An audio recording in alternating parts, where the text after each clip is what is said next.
I think back to the early days of the earliest Fix Ops Roundtable in New York City, and some of the founding members who came to that and who really decided to, make a movement out of fixed ops. And nobody better than Jay Goninen, who's now the co-founder and the president of WrenchWay. Jay, welcome back to the Fixed Ops Roundtable. It's a pleasure to be back, and really excited to talk about the topic at hand today, and just excited to see you again, Ted.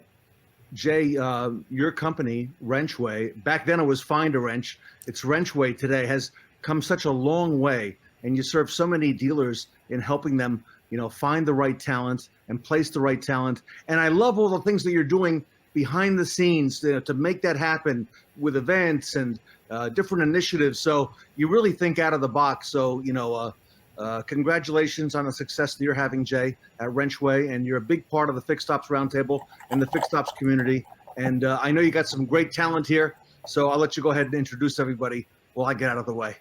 Thank you, Ted, and really excited about this conversation today. We're joined by a few really, really good people that can speak to some of the stuff that we preach with the fixed ops side, and really from the management side, we're going to see the other side of really what those changes or what those management best practices are, and hear it from a technician's perspective, which I think is so vitally important. So really excited about that. Yeah, let's go ahead and introduce our panelists for today. So we're joined by Jonah and Mike from the Nilo Group.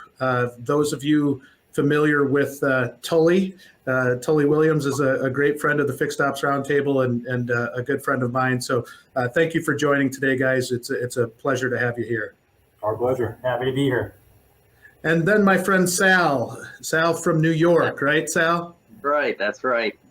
Yeah, well, it's a pleasure to have all of you here today, and we're going to get right to the topic at hand and talk about something that I think is a little bit different, which is happy technicians, and the fact that there are happy technicians out there, right? And I think a lot of times when you go to a message board or you go talk to some individuals, there can be kind of that picture that maybe things aren't so nice and rosy, and that there are some difficulties in it. But I want to talk to you, to the three of you, about this. And the first question I've got for you is, are there some common misperceptions that people have of technicians in general? And when I say that, maybe something different than what you're hearing on a message board, or you're seeing day to day in your shops.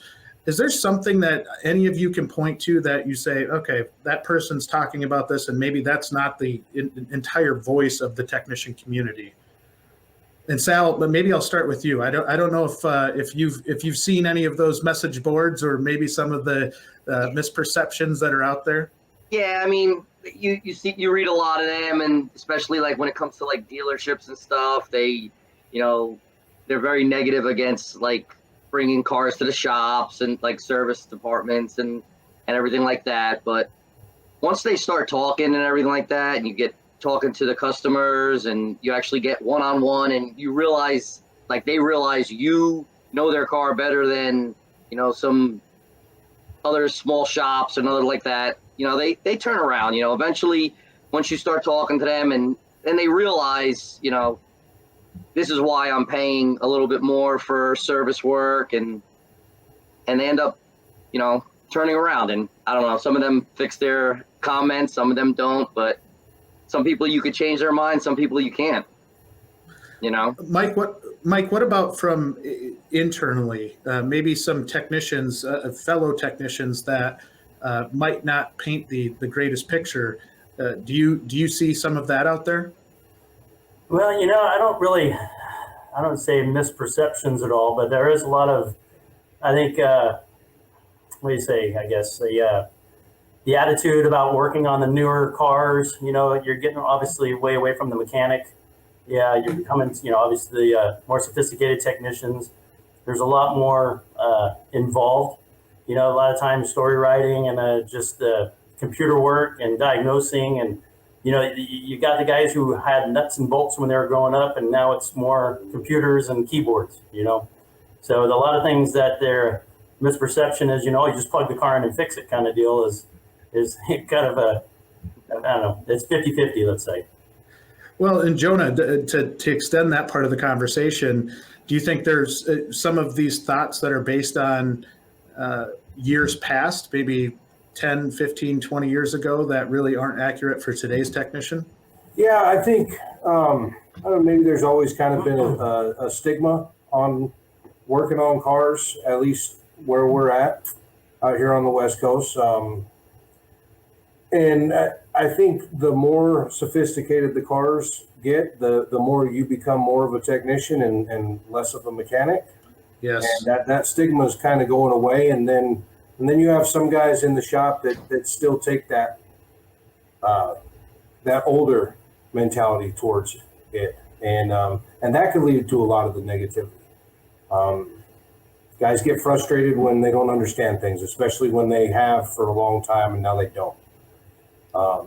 So there's an internal conflict there, definitely, with the newer stuff coming out. And I think that's the changing of the times. You know, so much is different just from in the past decade and a half, technology-wise, that could lead to a lot of the frustrations that we see on the technician's side of the wall. Yeah, it's almost like the rug being pulled out. Yeah. Oh, sorry, go ahead. No, I'm sorry. I just got on his point. You know, you still need to have a variety of different types of technicians and mechanics. You know, you really, I mean, there's no getting away from the guy who can rip out a motor and take it apart and put it back together, and the guy who, you know, can diagnose a CAN bus and wiring. BMWs are difficult cars, period, no matter what it is, but you have to have a wide variety and an ability to kind of corral it all together if you're able. Yeah, my dad still says that to this day. He said there's still a need for both mechanical side and the technician side, right? Absolutely. You kind of gotta, and you have some people that can do both really well, but that is very, very rare in my experience anyways. And I do think there's a lot of value in that. So as we kind of look at the profession as a whole, are there any things that, say internally, that you're doing or that your management's doing to make life easier on a technician? And I know on separate panels that you're going to see over the course of these couple of days, there's a lot of talk on best practices. And what I really want to do is take some of that talk and break it down to your level of how does this impact you? And Sal, you and I had a great conversation on some of the things that you do internally to keep your team happy and healthy and make sure it's the right members on that team, right? Yes, absolutely. You know, it's important to do stuff like that where, like, you know, technicians invest almost $100,000, some guys, into tools, and then you have a owner that doesn't want to invest back at them. It kind of puts a bad morale going on stuff. But like, we have car pushers for all our technicians. We have laptops for every single person. We got laptops and tablets for everybody. We got VCIs. Instead of having Hyundai requires one for the shop, we have one for all 12 guys, So me and my service manager, we try to help the technicians as much as possible, because if you make everybody happy, they're going to do better work, and that's just the way it is, I mean, 10 years ago, having a car pusher was 10 guys going outside pushing a car. But now, which in New York isn't always the most fun in mid-February. Exactly. So now, it's two guys to push a car. One guy steers, one guy pushes the car pusher, Tire machines. Why have old-fashioned tire machines that aren't modernized like our cars? So we have a fully electronic Hunter machine. It basically hit a trigger and it changes the whole tire for you. Our alignment machines, clip-on sensors, everything we invest in is just to help out the techs, because you can't find good techs, Oh, yeah. And the morale that we have is, I've been in this business since the early 90s. This shop is smooth right now. Everyone pretty much gets along, and for the most part, everyone's pretty happy with everything. Well, and Sal, one thing that when we talked in our initial conversation that really stuck out to me was you talking about the quality of person that you're bringing into the shop. And you're not just bringing anybody, right? They've got to fit what you're looking for, and they got to fit in with your crowd, right? Exactly. We tell them right off the bat on the interview, we're a good shop. We want a good bunch of guys. We want positive attitudes. if you're one of those guys that are always going to be complaining and always, we don't want you, I'll help you find a job. My boss will help you find a job. We'll get you out of here, but that's not what we want. We want no negativity, because we basically got to live with everybody 8-10 hours a day, you know, and it's not like you get to choose, you know, it's not like it's a wife or a mother or father or something like that, you know. So the morale there, we don't want no negativity, and it's going along pretty good right now, and we all stick together and we all help out each other, and for that, I've never experienced this in my life, and like I said, I've been doing this since the 90s. In the last 5 or 6 years, we just squashed it, and this is how it is now. Everybody has to get along. So Jonah and Mike, I'm curious from your perspective. We hear a lot from Tully, right? And I don't want to inflate Tully's ego too much here, so we got to temper this a little bit. But give us some insight as to like what you guys are doing, from whether it's from the technician level, management level, to really make the lives of technicians easier in your building. So as far as making the lives of the technicians easier, like Sal had said, providing them the tools that they need has been huge, and totally hasn't shied away from any of that. But like Sal had said, it's hard to find good talent. It's hard to find people that can actually fix a car and still have that good mentality. And one of the ways I feel like we've been able to, over the past few years, keep that kind of talent is by recognition. And that's another thing that totally does, is when you appreciate the technicians that are in the shop and working on the cars and turning the fixed op dollars, and you let them know that they're appreciated, that's what kind of builds on to that environment that it sounds like Sal has, and what we definitely have here. This is my third dealership, and through tools and everything else, that can all be fixed with dollars, but attitudes and the people that you work with, there's, that's priceless. Going home at the end of the day and not, being so wound up because you were walking on eggshells all day. That's what makes it a great place to work. And it starts with at the top. How do you treat the guys below you, and then from there, there's always somebody below that person. And, it kind of rolls downhill, and acknowledgement and appreciation goes a long way. Mike, similar experience for you? Yeah, absolutely. I tell you what, again, not to blow up Tully's ego or whatever, this place is actually an outstanding place to be. It really, it's, unless you've been other places, you don't really understand and feel how comfortable and welcome and nice it is to be here. There's a lot of places out there that you're just like a number, and you just show up, you do your job, you go home, and that's it. Here, recognition, I think, is like Jonah said, is huge. And every time somebody does something well, it's acknowledged, and there's a lot of compliments. And again, like you said, it starts at the top. But with Jarrett, the service advisors, the technicians, a lunch here, a lunch there, just anything, just to make them feel, appreciated. And it's outstanding. And it is wonderful, like you say, when you finish the day, to know that you get to come back tomorrow and do it again. I'd love to hear that. Now, when we talk about recognition, what are some things that you see that are generally appreciated by technicians when we talk about recognition? Is it just, coming out and giving you a pat on the back, or is it being able to celebrate maybe a major accomplishment that you've got? What are maybe some specific examples of opportunities to recognize somebody in your shop? At least at our shop, a lot of it comes through our forecasting and what we're supposed to deliver hours wise and meeting of those hours. And it's never why couldn't you hit these hours? It's look at who did hit the hours. And despite guys maybe not buying in at first, eventually everybody wants to be the guy or be one of the guys that gets to that forecast. Nobody wants to be the guy that's like, oh, look, everybody's got it except for this guy. And and you do it with building up the guys that are doing good, and then all of a sudden other people start falling in. Yeah. So productivity, forecasting, acknowledging when people do meet a certain goal that's set, all that stuff helps. Yeah, it doesn't take much. I mean, honestly, just even Jared, myself, somebody walking through the shop and just saying, "Hey, way to go, bud! You did this." Just that's all it really takes.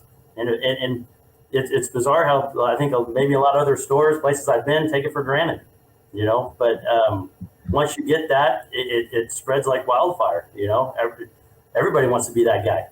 And it's enjoyable being acknowledged that way, and you feel like it's pride comes back real easy once you get acknowledged.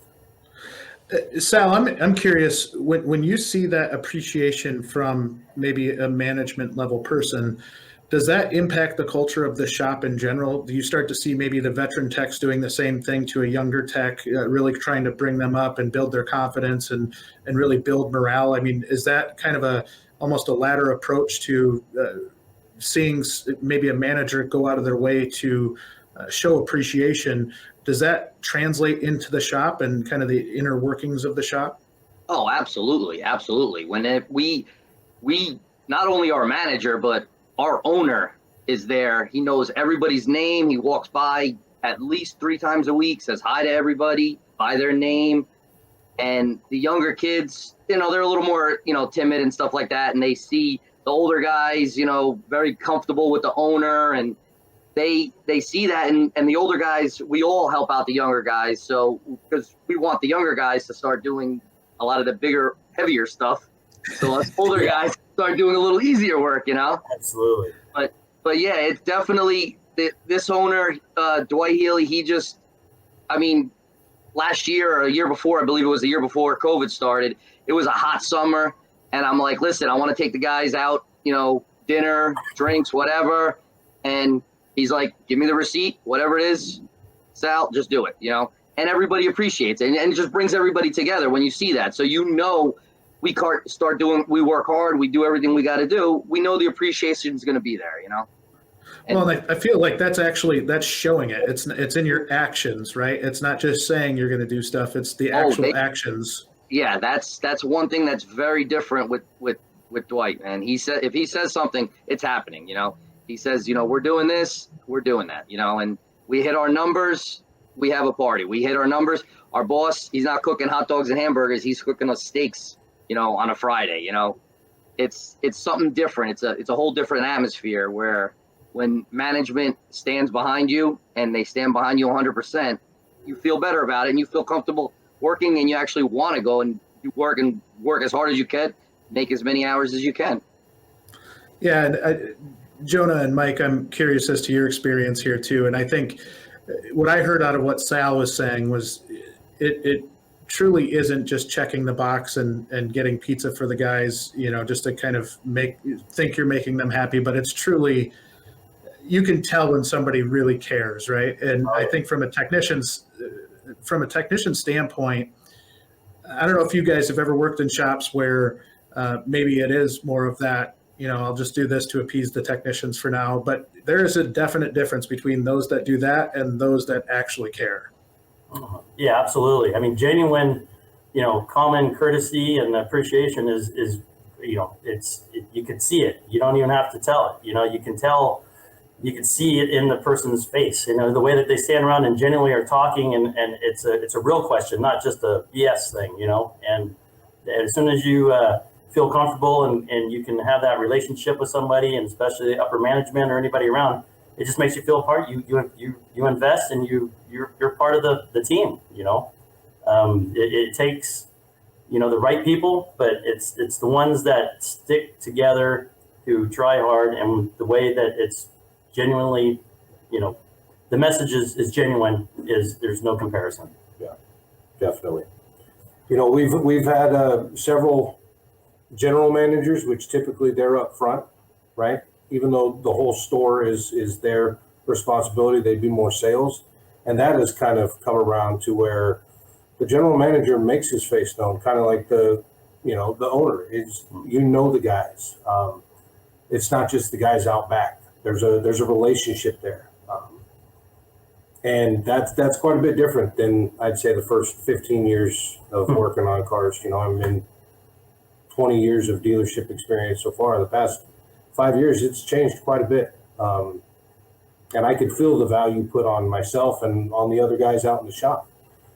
It's gotten to the point where we're not really replaceable. I mean, we are, but what are you getting them replaced with? And it's being acknowledged that we are, not to sound, arrogant, that you're worth a lot. we are valuable. Yeah. And without us, Yep. you go ahead and find someone, but Yeah. you don't take advantage of that, but it is nice to actually be acknowledged for being valuable. Well, it feels like that respect side is starting to show up now, right? I think for years, technicians were really looking for respect and maybe not getting it, or maybe it was a fake kind of respect. But now you have to acknowledge it. Like there's no way around that, and I think there's so much value in that respect level, and really, I think it commonly in dealerships maybe 20, 30 years ago was the fixed op side was really almost a necessary evil of a dealership. It wasn't it wasn't viewed as a profit center, and technicians were kind of like, okay, just we got to fix whatever goes wrong with the sales side, right? Yeah. So I think that's changed a lot, which is a beautiful thing. And that kind of leads me to the next side of this, which is taking a step back from your individual stores. What gives you so much pride in this industry? I mean, you're on this call today and you're doing something that maybe not every technician is either comfortable doing, or maybe not, when I say comfortable, maybe doesn't fully believe in what they're doing every day. As this craft, and it's really your craft, what is it that drives you to continue to do it? What do you love about this industry? What is it that really makes you want to work on cars? And maybe Mike, I'll start with you if you don't mind. Yeah, no, sure, absolutely. For me, it's the challenge. These things, they're making it seem like, with BMW, I'm not, it's weekly. It's different. You can have the same car that has, the same year, same model that has 3 different types of head units, let's say. Just it's the ability, it's like a challenge when the car comes in, can you fix this? Or what are you going to do about it?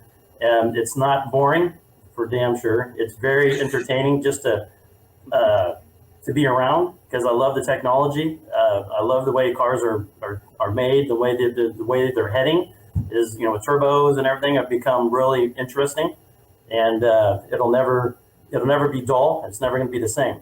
So a lot of times I take a lot of pride in myself of just being able to fix somebody's issues. I like to go out with customers and listen and talk to them and hear what they have to say. And when you're able to, fix their car, and it's cool. It really is. It's enjoyable. It's tough for, flat rate technicians in the shop. It's nice to be able to have the ability to do what I do and let me kind of run what I do. But at the next, as the techs in the back, you're flat rate and trying to make a living and doing whatever you can.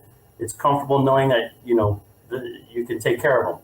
And if there's any help you can do, and there's any extra steps you can help along the way, I like the challenge myself. Jonah, similar for you? Yeah, similar. The challenge, as Mike had said, it never gets boring.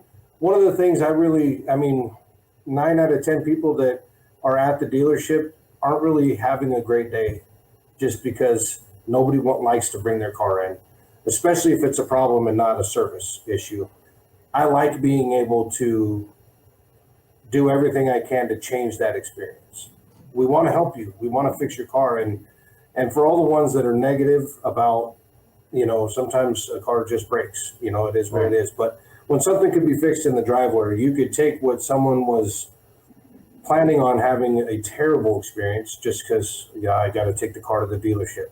When you could turn that around and they actually enjoy coming, and then a customer knows you by name, that's kind of cool. It's kind of the wow factor. Yeah, that gives me another bit of, I don't want to say self-worth, but value. Like this customer, they want Jonah to come and look at the car. Is Jonah here today? I wanted to talk to him about this. That's kind of cool.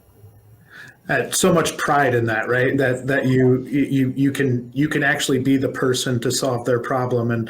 and do it in a way that makes them feel good about maybe an unfortunate situation. Sal, I'm curious as to your take on this. Yeah, I mean, Jonah hit it right on the spot. When you get a customer come in and like when they know your days off and your days on, and they want only you to work on it, and they know you're going to fix their car, that right there is top right there. I mean, I have a few customers that we're trying to get them over 300,000 miles, over 400,000 miles, you know, and they're coming in and they're like, okay, we're almost there. But the challenge of fixing some cars that other people, an average person just can't do. You know, average person looks and watches someone build an engine. I've had a person sit there and put a survey in saying, I watched this guy put this engine together and it just came together like a rose or something like that. He was saying blossoming and stuff. Just hearing things like that, like we can go anywhere and not have to worry about, you know, not being able to get out of a position where we can't fix or we can't, you know, get something working. That alone just makes you want to, you know, do this for a living, you know, and it's really good to know that you're capable of getting yourself out of a situation where the average person can't. You know, you could open up a hood and you know exactly what you're looking for if something happens down the road, where the average person opens up the hood and they just see a whole bunch of things that they have no idea what they're looking at. Yeah, right. So let's as we're kind of wrapping up our time here today, one thing that I would like to do is maybe give some advice. And when I say give some advice, we've got a lot of fixed ops directors listening. We've got a lot of owners listening, maybe even just, you know, maybe a service manager or service advisor. What would be some advice you would give to them on how they can make the lives of their own technicians better? What can they do to improve the culture and the overall feeling of a technician that's working in their own shop? And I'll open that up to the floor, and whoever wants to take that one to start, we'll go with it. They need to listen to the technicians. They need to actually listen to them instead of just not listening and saying, oh, this is what you need, this is what you need, this is what you need. They really don't know what we need. And if they actually just find a few good guys or girls, you know, that know what they're doing, listen to them, hear what they have to say, and actually do it instead of just push it away. Yeah, and Sal nailed it. That's what my owner does now. I'm there almost 10 years now. I was somewhere for 14 years, and the direction that they were going wasn't this direction. And that's all the GM and the owners, they have to do is just listen to the good guys in the shop, because there are good guys, and just be on and just do what they, do what they feel is right. And they'll have a good shop. Yeah, you're right, man. Because I tell you straight up, I think that my advice would be treat these guys like they're gold. They're not, the dime a dozen mechanic, grease monkey, whatever you want to be considered at that point. You truly have some quality, genuine people that are doing a job that's difficult. And if you're not going to treat them and give them the ability, that's what they need and that's what they deserve. Jonah, you want to finish us off there? Yeah, once you get to that point and you have that team of guys, which can take some time, but once you get there, put trust in them. Sometimes I think a lot of guys out back don't feel like they're really trusted by some of the people higher up to actually make a good decision, a correct decision. Don't just assume that they're not going to do what's best for the company or for the store. If you build that team, you'll be able to trust them with a lot more than you thought you would. Yeah, you'll be surprised. Absolutely. This is great, and Ted's rejoined us, which kind of shows that our time is up. But I think they did a phenomenal job. What do you think, Ted? I agree with you, Jay. Hey, Salvatore, Healy Yes. Brothers, right here in New York. Wow. That's right. Great. Brothers. I know the Healy Brothers. I know Dwight. I know the group. I've done some work up there. So Awesome. Great job, Salvatore. I appreciate Yeah. it. And Mike and Jonah. Wow. So, so much. We've been here from Tully all these years. Now we hear the real story. Okay. So Yeah. great. Oh yeah. He's for real. Oh, he's a real deal. Yeah. All right. I love it. I actually worked with Tully, Jay. I did some training for Tully when he was the service manager at Courtesy Chevrolet when he was out in San Jose working for John Anderson. So I've known Tully for about 15 years. So we go back a couple years. So he's the best of the best. He sets the bar. He's a great guy. Absolutely. Yep. Gentlemen, great work today. Great insight. Jay, I was glued to it the whole time. I know our audience is as well. So fantastic job in moderating this panel. Thank you so much. Yep. It was a true pleasure. Jay, if somebody in our audience wants to reach out to you at WrenchWay for your services, how do they go about getting a hold of you?